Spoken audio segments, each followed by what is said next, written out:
Are you familiar with the Michael Calvas case? Yes. He was murdered. Yes, I'm aware of that. This investigation has failed to produce any tangible evidence or yield a single suspect. We feel that your presence in this investigation would be invaluable and would warrant complete reinstatement.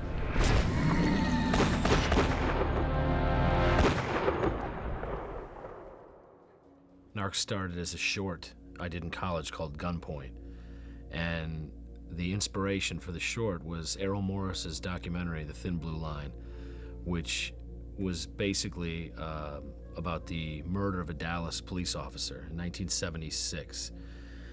And it just struck me as very profound, this small, isolated incident, you know, this murder of a cop, that then evolved into this great human drama. So I revisited it a number of years later and blew it up into a feature-length script, and from there began kind of making the rounds and trying to get the film made. But something about that small event always fascinated me. Yeah, that's cool. Is that right? Yeah, that's fine. Yeah. I never really write for an actor per se, you know, where you put a script together and it becomes, well, I envision this person playing this part. But Ray Liotta was always one of my favorites. I mean, I always held him in really high regard, and I always thought, just in terms of talent, if paychecks in Hollywood ran commensurate to talent level, this guy would be in the top 5, you know. So once the script was put into his hands, he responded immediately. His wife, Michelle Grace, who's also his producing partner, responded. They both became fierce advocates for this particular script, and from there it just began to build. And it took us another year after our initial conversation to finally get the money in place to start shooting the thing. I read the script, really liked the script, really liked the way it was written. I went and rented his one previous movie because I knew what part of the bargain was, if I wanted to do it, he was going to direct it. So I just wanted to take it the next step because I still wasn't sure, and decided to meet Joe. And then when I met him, that's when it all came into place for me, because I'm a big believer in doing your homework and knowing what it is that you want to do before you even start the project. And I knew that if we were going to get any money for it, it was going to be very minimal, which it was. I mean, we only got like a few $1 million for it. And it was going to be an independent movie, and having done enough independent movies, I knew that the director really had to know what he wanted before he even started. Lieutenant Oak, per departmental mandate, is restricted from participating in the Calvas investigation any further. He was the first one in the tunnel that day he discovered the body. I like him, but between you and me, he's not stable. We're talking about a marked man. I always saw Ray as Oak. I thought he was of the age that Oak would be.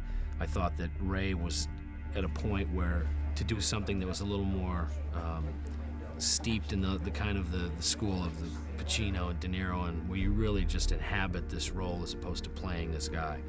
Ray really inhabited the role of Oak. I mean, he gained the weight, he allowed himself to be physically distressed and aged up, and the work that was done in his eyes to give him these kind of calloused look, and the ruddiness to his skin, and this great kind of wolfish goatee that he grew. You know, I just thought that he was just the ideal actor for this part, and Ray looks like he's lived life. He looks like he's been through it. He looks like he's, you know, had his share of battles, and that's something I thought were great traits to have in Oak. The only thing that Joe really wanted that I didn't care one way or the other is he really wanted me to have a goatee. And I never grew one, so it didn't bother me to have a goatee. I just kind of made it big and bushy just to make myself look heavy, because it just felt right and it was inherent in the script. You don't have the chemistry or the sense God gave goats, which means you didn't do the cook. Now Dowd is dead, so who sold to you? Whatever, man. You're a fucking smartass, you know that? We're tossing every inch of this place, every inch! Ray likes to be bold, and you just let it go. I mean, that was his character. If I was playing another character, I'd probably slap him in the head. But for this, for what he was, it was necessary. And I think this is the role that he's waited, his whole career to play. And we're very different as people, as actors, and I think that makes it a combustible mix. No,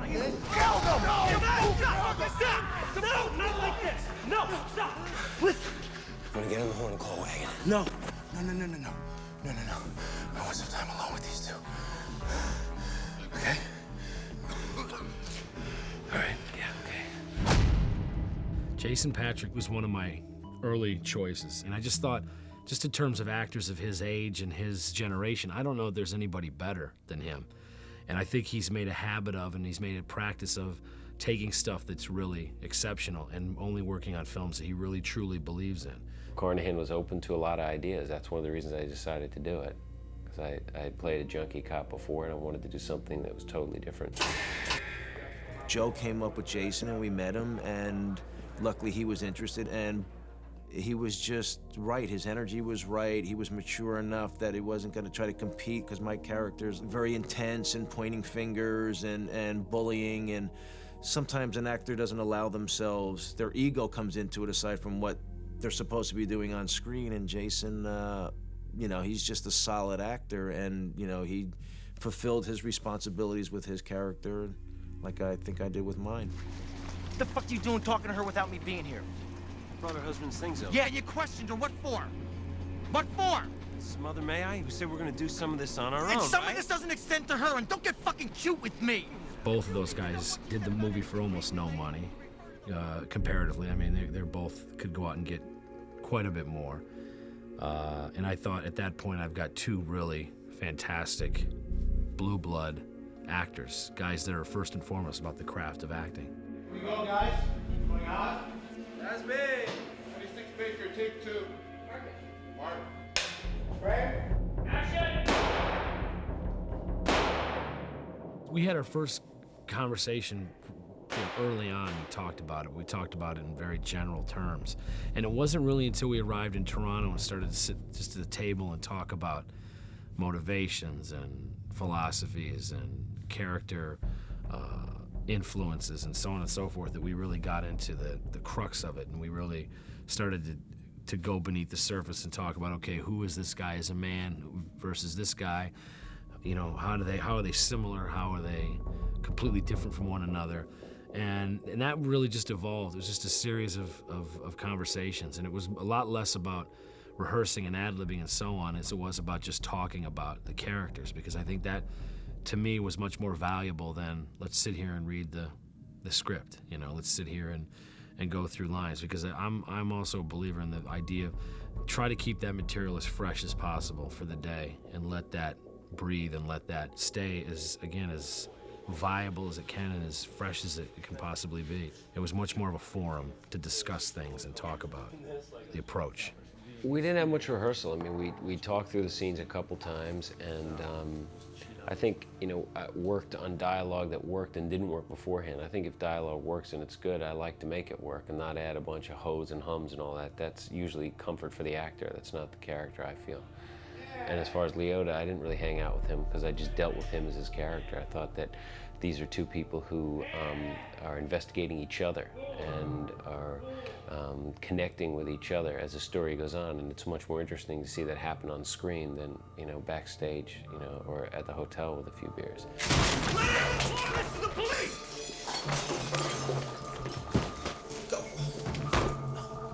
We had Todd Merrill, who's a narcotics cop for the NYPD, and just having him there on the set and having him take, particularly Jason, put him through the paces and show him the rope, show him how to hold the gun, show him how to take a corner, show him this is how he would move in this environment, this is how he'd move in this environment, was really invaluable, because it lends that level of veracity and truthfulness that I think you want at the end of the day.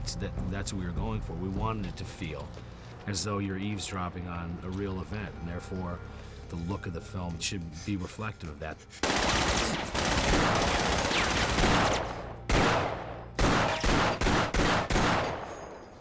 He's very enthusiastic, Carnahan.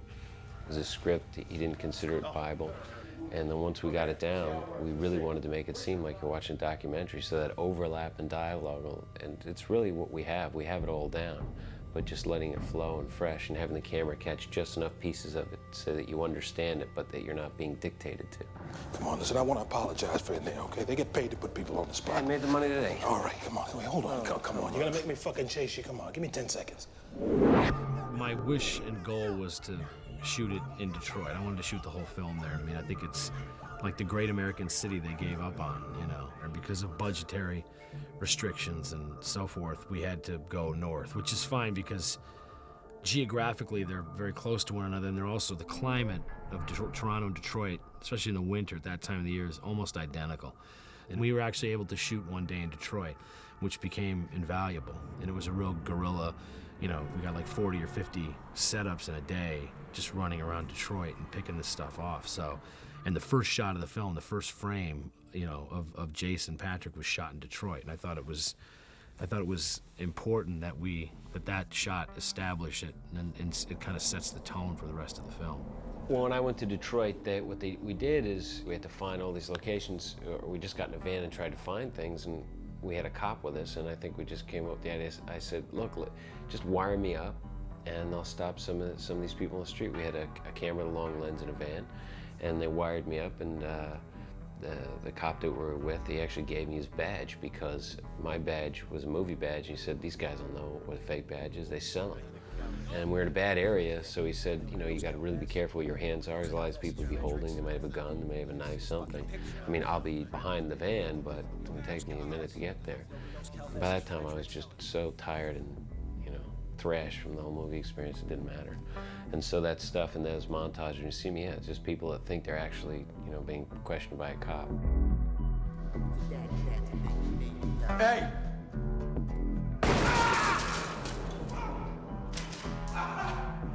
Cut! Got it. We have shot in the most unbelievable locations I've ever been in. You know, Joe, because he is very visual and knows exactly what he wants, picked very specific locations. I think the only things I've seen in Toronto are probably the worst possible neighborhoods. You know, you're driving to work and you're basically seeing bodies being taken out and taken to the morgue down the street from where we're shooting. And it's amazing. I mean, it's incredible for the movie, but it's incredibly challenging too, to be in these areas and trying to do what you need to do.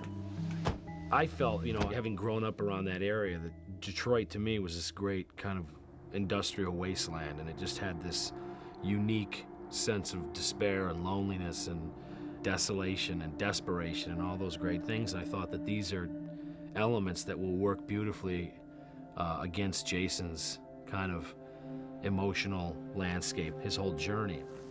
I'm taking him in. It's over now. Fucking joke. Your whole career's a complete joke!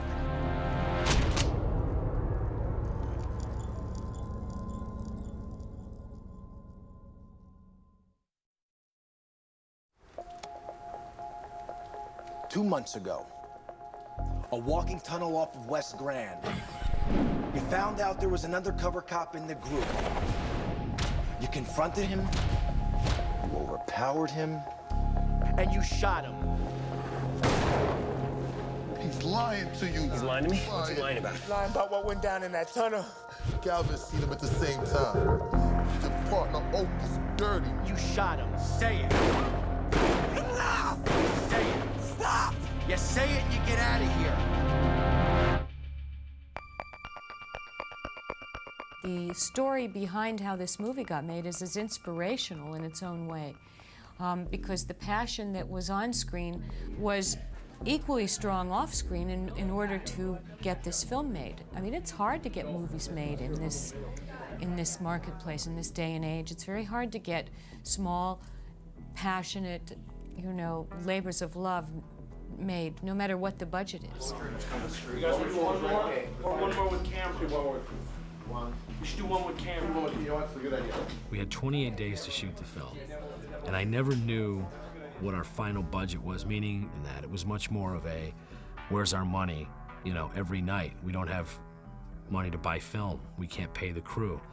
and it became kind of a mutinous situation at times. And nothing's worse than trying to direct a crew and try to get the best out of people when they don't know if their paychecks are going to clear, and they don't know if everything's going to fall apart, and they're going to be out weeks' pay, and they're going to, they'll have forsaken other jobs to stay on this one, and this one is absolutely uncertain and kind of drifting into dark water. You start to drop to reload, camera's gonna pan over, and right on that pan where your gun enters frame, you boom, boom, I'll cue you, we get the time. What happened was our loan wasn't in place, so we got through pre-production fine, 8 days into filming, everything was fine, and then all of a sudden there was no money. So that's when it really had to kick in terms of chasing down the money for the movie, and every night Diane and I would be calling and finding out, where it was and where would we get the money. We didn't want the movie to break apart because we only had, 20 more days to shoot, and it was just very stressful on everybody. We tried to keep it from as many people as we could, but then when the crew realized the checks weren't coming on time and everything else, it made it difficult. Marker. Watch your ears. Frame. Action. I mean, there was barely money to get film every day, so I was told the money didn't show up Wednesday, don't go to work Thursday, so it didn't show up, and we'd filmed about 2 weeks. I liked the director. A movie closing down like that would be devastating to his career, so we stayed on, and through lawyers and all that other garbage, months later got paid.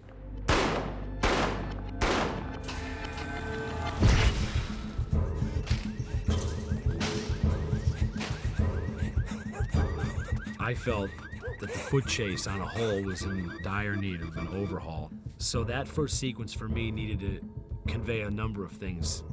First and foremost being velocity, and the second being brutality.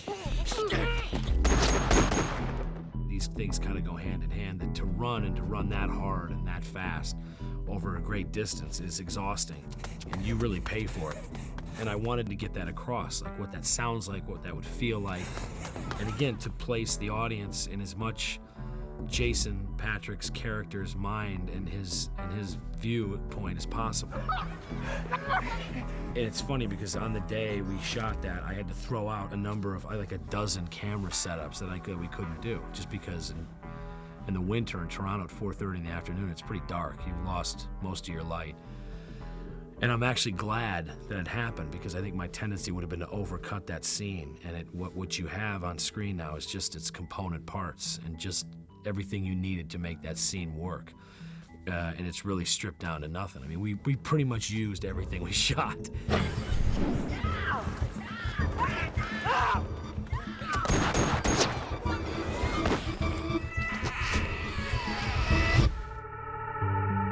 There's a really interesting thread that runs with children and this idea of innocence and innocence lost and so on, and it's the little girl at the beginning that Jason saves, it's the child that he winds up losing, it's the girl that Oak saved, it's Jason's own child, and it's like it's this whole through line, and it's kind of nebulous at times, and I'm not even sure I understood everything that was going on, but it makes sense, and I feel like they're our last link to like truly pure, before you get jaded by cynicism and hatred and all these other things that are gonna descend on you as you grow older. You have this great sense of love, which is all kids really know. They're not taught anything else. They know love because that's just what they're born with. It's ingrained. I'm a little late for bath time? Well, excuse me, I've been given one every day for 7 months. This is no big thing. Like, you can just jump in and then just jump out again. You know what? It is a big thing, all right? Joe and I talked about most movies, you show a baby, then you cut him out. And we didn't want to do that. The baby was part of his life, and you see this man's hands on his baby at all times, when he's showering, when he's feeding him, when he's playing with him. So then you could really see the dichotomy, the painful dichotomy of those very same hands, slapping a punk around, picking up dope, holding a gun. And I think it's done beautifully in a visual way that is not only impactful, but different than the normal expositional dialogue one would normally need to have a character spew out to show the differences. There's some kind of counterpoint in there to the brutality of the world that Oak and Tellus inhabit, and having to traverse that kind of landscape day in and day out. Family oftentimes is kind of sanctity and kind of a place where you can feel safe and you can feel protected and loved. And that's the balancing act in the film, to depict both those things accurately. And I find that a lot of my material revolve around children and the idea of innocence and the idea of you know, that being compromised or being laid waste in some way and kind of polluted by the adult world. Calvest was a cop. He didn't deserve this, man. Just come down here. Just look at the files, would you? Help me out.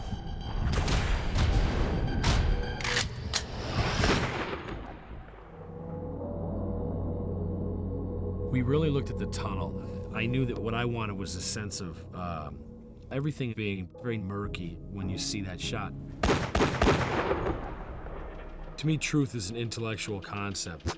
It's something that is a subjective experience at the same time. You see things, you put 5 people in a room and show them the exact same thing. Each one will come away with a different interpretation. So having it be this central event in the film, having this one event be the springboard for everything that happened after that, appealed to me because it was just the simplicity of this event. Something goes wrong, a guy's beaten, a guy's shot.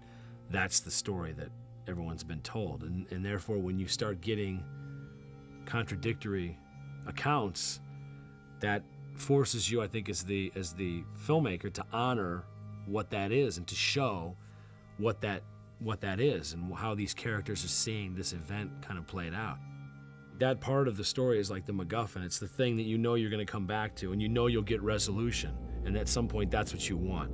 At some point, I want the audiences that are watching this film to only care about what really happened in that tunnel. They'll get confused thinking that this is about Calvez. I know it's not. They didn't know him, they don't care about him, and they can't forget about him fast enough. They're taken through this kind of Dante-like journey where you meet this guy played by John Ortiz, who's, you know, in this crack house, and he's had a run-in with his girlfriend, and he wound up with no pants on. It's this whole kind of carnival funhouse of, you know, situation, and what he provides him is just a name, which is this Leonard LaFleur. But what he also provides him with is the first time someone says anything disparaging about Calvez, about the dead cop. I'm telling you, man, I saw him spit on him. Who, Calvez? Yeah, man. After that, they go seek out the Leonard LaFleur character, and what you come to find out is that basically he killed himself, but he killed himself with a police-issue tactical shotgun.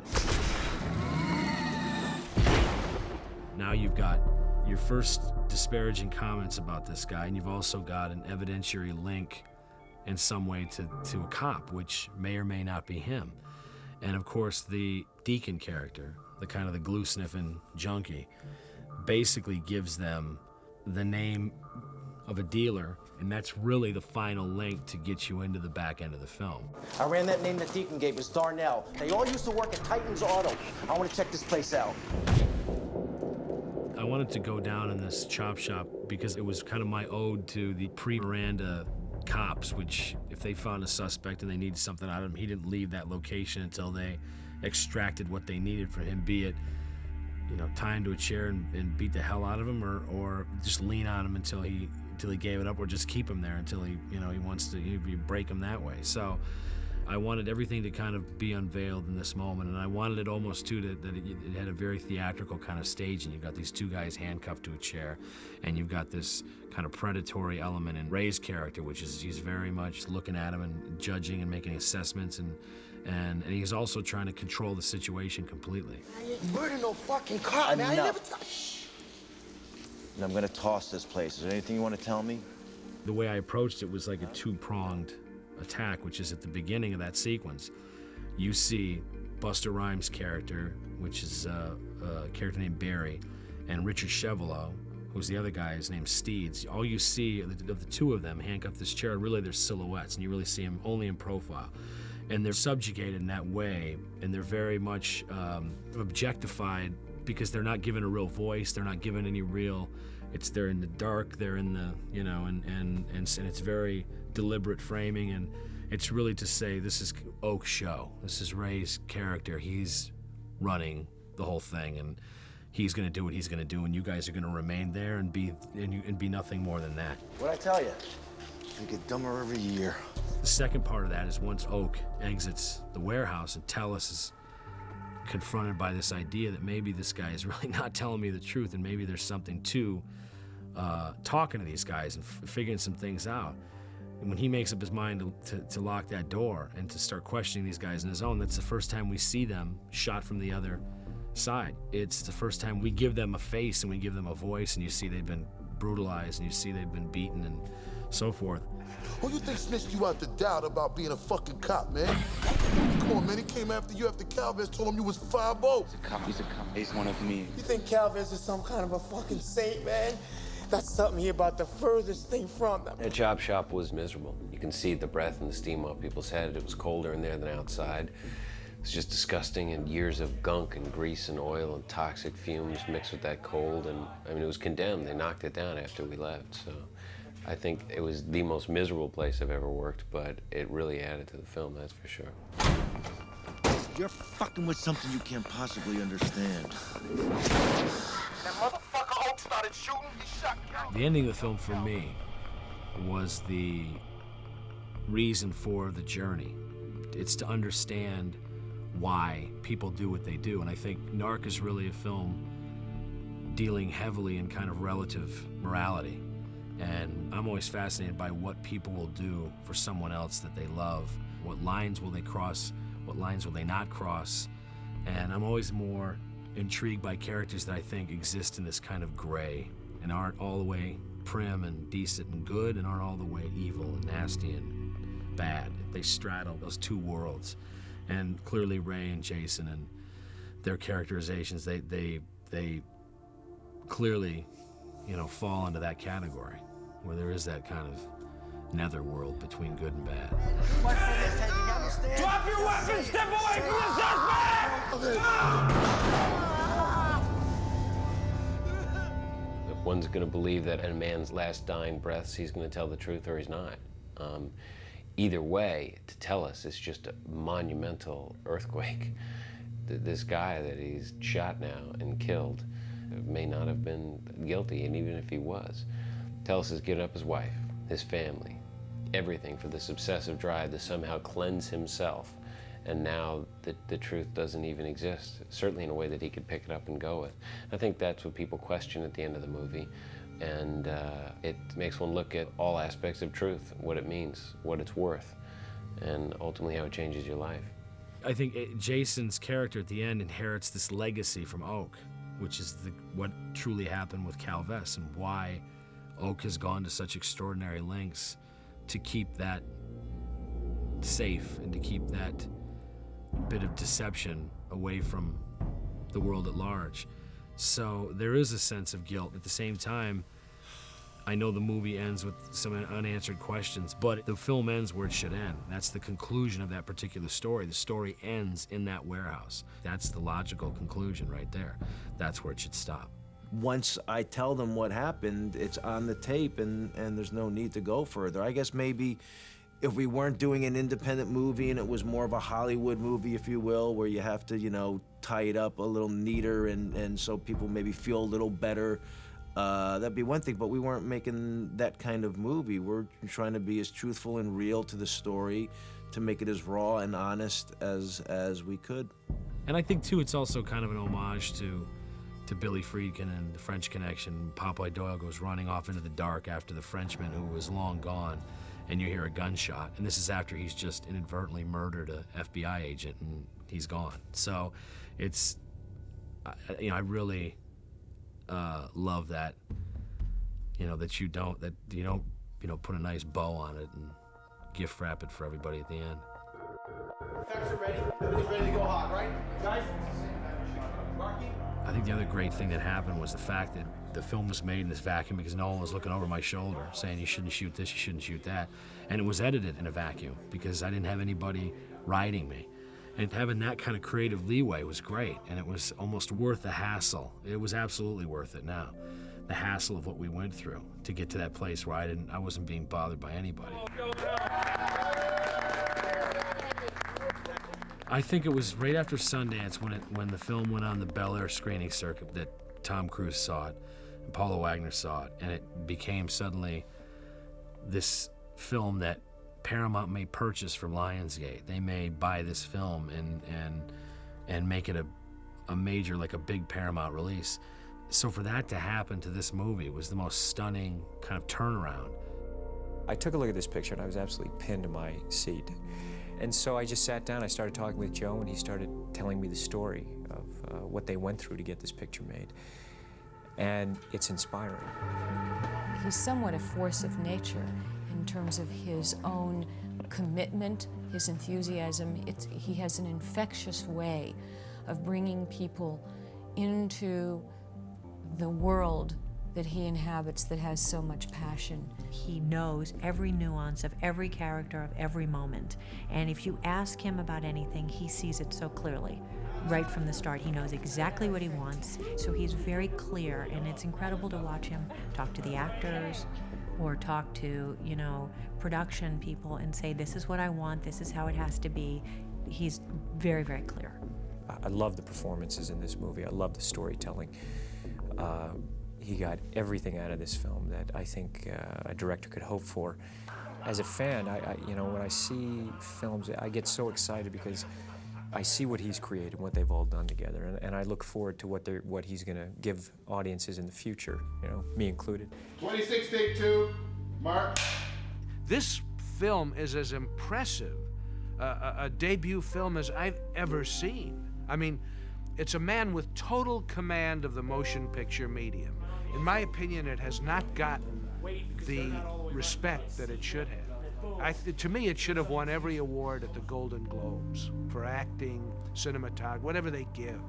To have somebody like Billy Friedkin say what he said about Narc and make comparisons to his own film, you know, to make the French Connection in particular is amazing. And what it says to me is that, you know, actors and directors still recognize something that moves them and still recognize filmmaking that takes it up a notch, and it's a tough movie. But these are the guys, you know, the Bob Towns and Warren Beatty's and Billy Friedkins and so on. These are the guys that made the movies that inspired me. So it's there. I think that there's a kinship there, and it's absolutely intentional. You know, those are the movies that I watched and grew to love and emulated to some respect, you know, in some ways.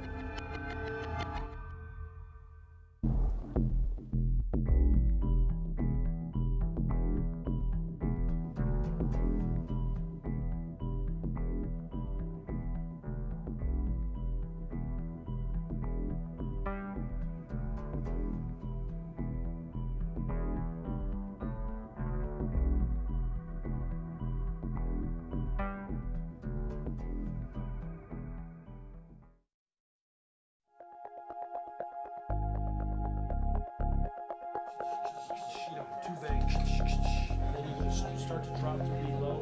Your camera's gonna pan over right on that pan where your gun enters frame. Boom. I always saw the scenes in my head, but just in terms of what stock we're going to use, what lens are we going to use for this. Alex. I knew what I wanted the film to look like, or what I wanted it to feel like, more importantly. And just in terms of the visual style, Alex Nepomniachtchi, who was my director of photography, had done a film a number of years ago called Safe that he shot for Todd Haynes. And Safe had a real wonderful, deliberate formality to everything.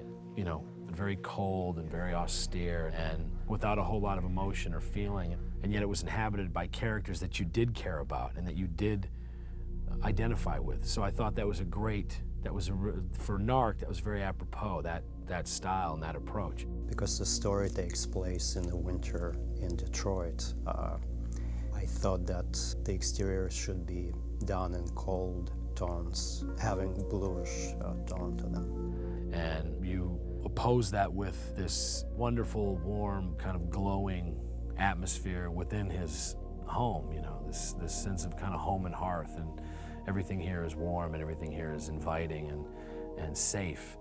And as it progresses, it gets less and less so. It becomes less and less warm. It starts to mirror his life on the outside. So we slowly began to drain the color out of his home life and make it look more like the rest of that world, which was the one he was choosing, his professional pursuits over family life.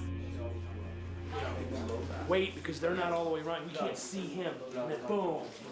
Anytime we did try to put the camera on a dolly or do something more elaborate, it just fell apart. It blew up in our face. And so handheld not only became the stylistic choice and the aesthetic choice, it also became pragmatic. And it became a necessity because we didn't have time to mess around. We had to go.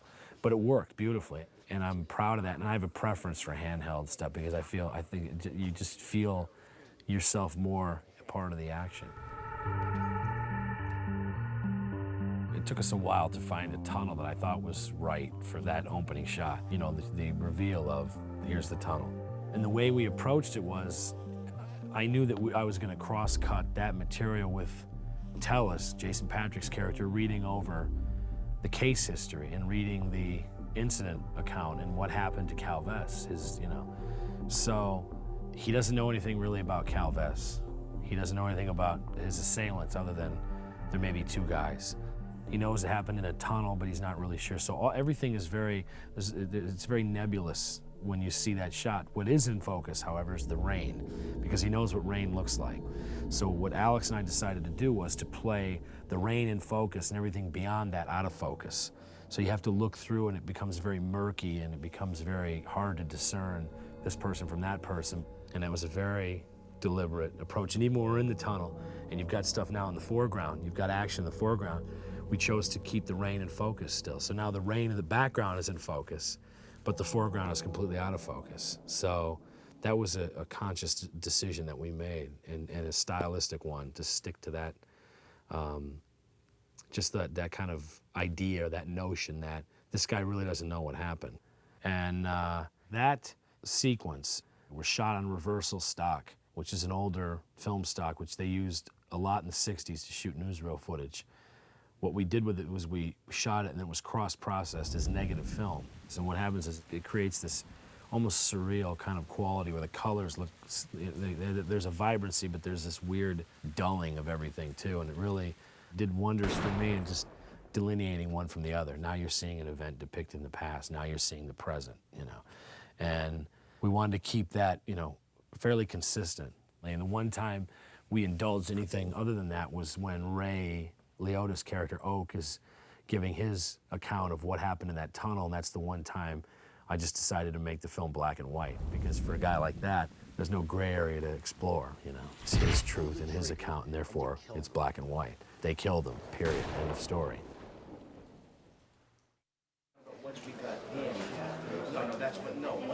Alex and I, again, made a decision to portray Oak's character always with obstructions near him or behind him or around him. And when he's having the argument with Jason's character outside of the widow Calves's home, behind Ray, this kind of great snarl of trees and barbed wire and broken signs, and it's just a mess behind him. And behind Jason is nothing. It's clean, it's empty. Great. And again, it's these things you do to suggest a psychological framework for this particular character. So, and the same thing could be said of the scene in the car when Oak is talking about his wife. I wanted to put obstructions over him so that you'd have to look through all that stuff, this kind of collage of, branches and light and shadow and all this stuff that you're having to look through. Whereas Jason there are no obstructions over his face. He's just watching, because he doesn't have the psychological torment. He doesn't have any of these things, and therefore I didn't want to depict him that way. He's clean. In terms of the shot of the mirror, I think at that point, there's two things that go on in that particular sequence. And the first is that she remains out of focus until he douses his face with water and rubs his eyes. And as he rubs his eyes, now she's in focus. But she remains in that mirror, and he never makes direct eye contact with her. Because at that point, and it's pretentious to say to some extent because it's just a directorial, you do it because you do it and it makes sense to you. But at that point, she's really not there. It's a reflection of their life together. That's why the one moment I did give her is when she crosses over to give him that kiss on the head goodbye, and that's it. There's a real finality to that sequence. But I didn't want him to acknowledge her, because by acknowledging her, he would admit somehow that she still held that allure for him in terms of family life and this relationship with her. So he can't really acknowledge her in that way, and he's past that. He's not thinking about that. he's obsessed with to some extent. This kid, this guy, why couldn't I catch the guys that did this to him? I want to thank you, Catherine, for letting me come by. Oh, it's not a problem. The scene with Tellus and Calvis's widow, I wanted to create this very formal, kind of structured, kind of colorless sequence in which everything was very subjective. And once Tellus's character starts asking difficult questions, and it turns to the question of character and her deceased husband, the entire scene flips, and literally flips, because it jumps over the axis, and now you're looking back at them. And now the shots are very hard profile, and it's very adversarial at that point. They're really kind of going at one another in a very subtle way. It's not really a challenge in as much as it's one character trying to suss out what does she know, what does she not know, and it's another character, the widow, trying to preserve the memory of her husband. I thought, again, cinematically, visually, we need to convey that, and we need to do it, and again, in a way that's not going to draw attention to itself. It just becomes, okay, now we're going to show you this from a different angle, because the entire dynamic of this conversation has just shifted.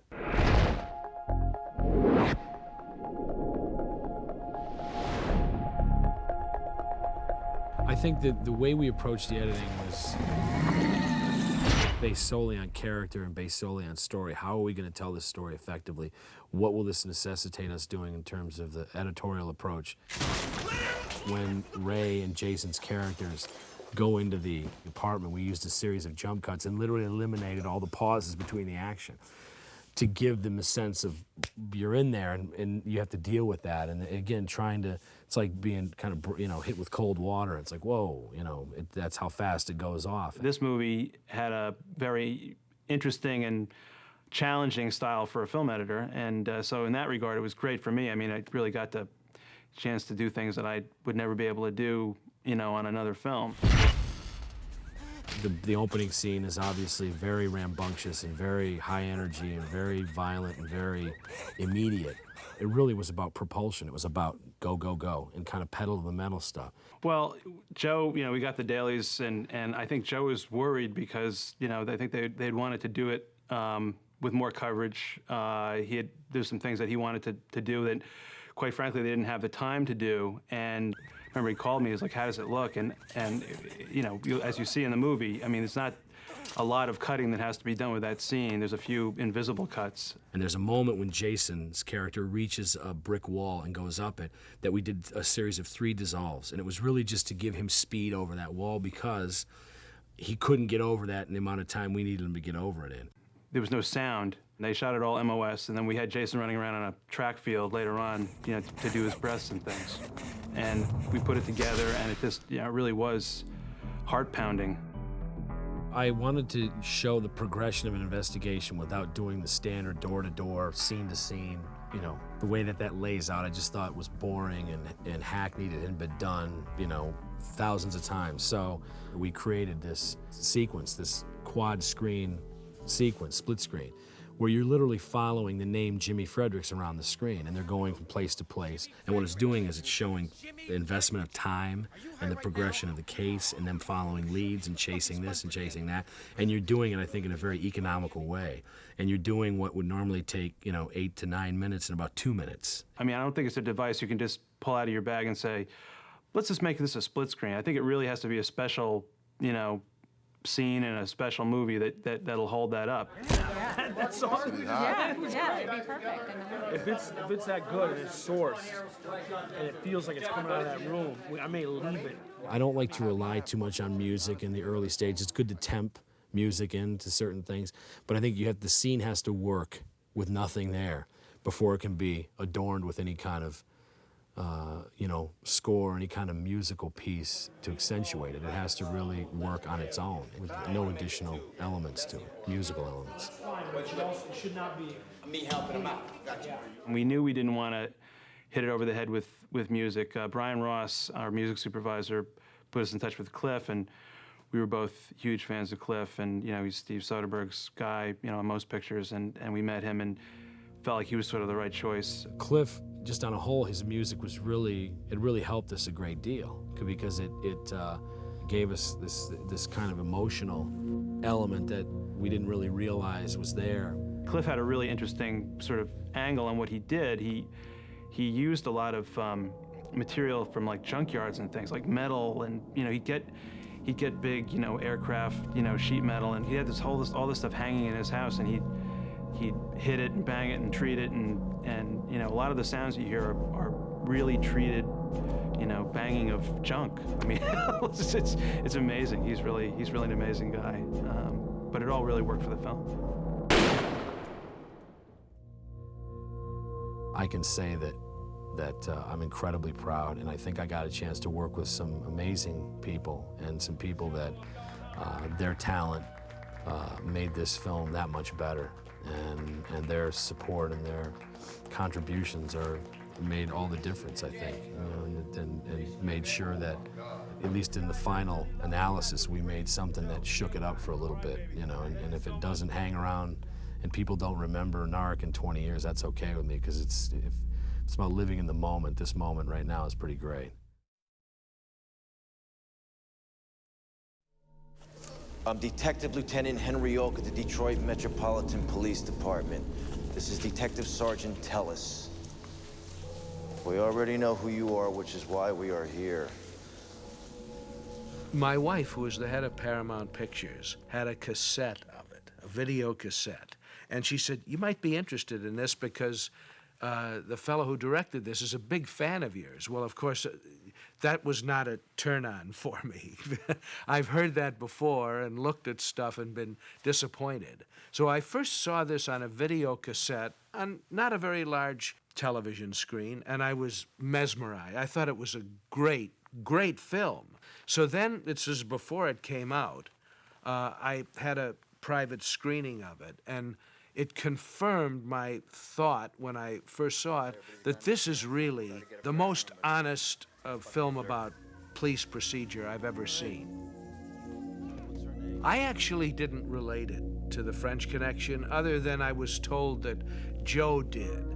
I mean, he deals a lot more, and very successfully, with the personal lives of these guys, which I didn't really go near. In fact, I did.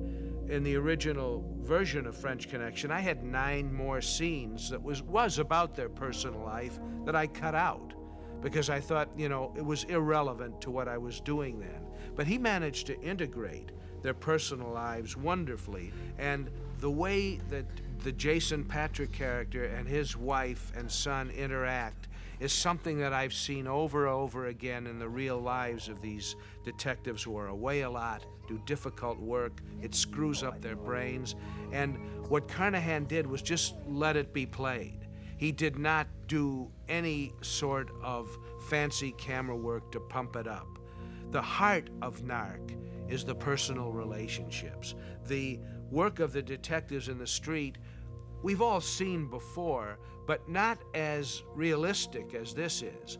But the thing that made it for me was the honesty with which their lives away from police work is portrayed. The other thing, I guess, that's similar to French Connection and what I respond to from the films that I've made is his characters are on the thin line between good and evil, and that is the truth.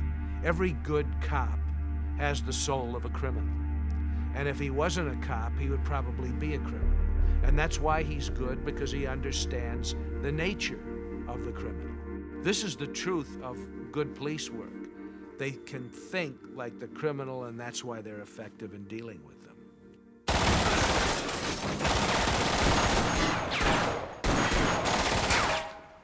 There's no question about the fact that he was not putting violence in the foreground in the making, although it's a very violent film. It's a violent world. It's a world about people who risk their lives every day when they go out to work. It's something that most of us who will see this film cannot experience. You know, the fact that there's death waiting around every corner, or something worse. Here's another qualitative difference about the French Connection and Narc. In the days of the French Connection, those cops owned the streets. It was before the Miranda law. They could go out and rough up suspects, beat them up, and get away with it, not face any charges whatsoever. But the cops in Narc do not have the support of the public or the police department to do this. And so there's a different atmosphere at work when they go out and play with a suspect the way they do in this picture. I mean, the French Connection cops would win police awards for doing that. Today, if they do that, they get kicked off the force. But it is still very honest as to what occasionally happens. And it's another illustration of how difficult it is to do any kind of police work in the streets. You weren't approached or asked in any way to keep tabs on me for IA? No, I was not. Hey, don't blame me for asking. You don't do what I did and just waltz back in. What does that tell you? That tells me that this investigation is running on fucking fumes. There's no doubt that Jason Patric and Ray Liotta really prepared for this film and not only got themselves up physically, but mentally to portray these very real detectives. And Ray Liotta especially, his performance was reminiscent to me of what Orson Welles did in Touch of Evil. Very reminiscent, but very original. This film will last because of its performances. They are so real. They are so lacking in the sense of acting. What do you want to do about this? Nothing. Just let Art finish up. Recovery sweep through. If they find something good, if they get a stolen weapons hit, great. What we came here to do is corroborate Ruiz's story, which we obviously can't do. It's all right. I think it was all bullshit anyway. Hey, Art, I'll talk to you later. The films that last are the ones like The Godfather, where the performances are not really grandiose. They're scaled down to a human level, and that's true of Narc. Cut. One more time. Cutting. And the budget of Narc is, well, it's like the catering budget of most films done today. You know, how much is spent on the cast and crew eating lunch or something. Now, I don't judge a film by its budget, but nevertheless, the achievement of Carnahan, to me, as a filmmaker, is magnified by how inexpensively he brought off his effects. I mean, Narc is set in Detroit. He had one day in Detroit. He had one day to make you feel like you were in Detroit. The rest of the picture is shot in Toronto, but it feels exactly like where he wants you to feel you are. And there are a lot of films shot in Toronto that attempt to look like the United States, and they just don't. But Carnahan is totally in command of the medium. Narc ends on an ambiguous note, and so, of course, does the French Connection. I mean, the guys who perpetrated the crimes were not brought to justice. And in the 1970s, that was not a very difficult thing to bring off. That was accepted, and it was accepted on every level. The audience, the critics, the Academy, which gave it an Academy Award for Best Picture. That doesn't happen today. Narc comes into a climate where people say there's good guys and there's bad guys, and the good guys have to win. Your gun and your shield on the ground now. The audience today, unfortunately, is mostly conditioned by television. And the cops are hugely successful on television.